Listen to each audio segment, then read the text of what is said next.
guys, napadaan na naman ako dito sa puno ng lansones. Ayan, hinog na naman sila.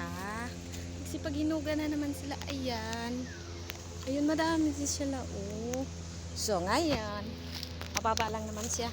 Akit na naman ako sa puno na to. Para makakuha na bunga niya. Okay, guys. Ayan, oh. Yan. Gagala la sana ako. Ayan. Ayan.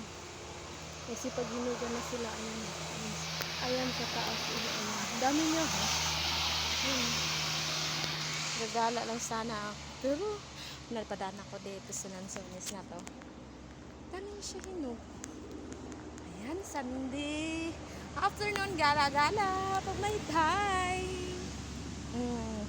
Malayo pa. Iisa-isahin ko pa yung mga puno ng prutas. Baka may mga hinog. Ayan na. Bye guys. Kuha mo na ako ng isa. Ito ang ganda nito. Ayan. Hindi pa siya ganang hinog pero pwede na. Ayan. Gusto na ako sa puno. Ayan. Nakakyat na rin ako. Okay guys, bye. Mag-umpisa na naman akong kakain.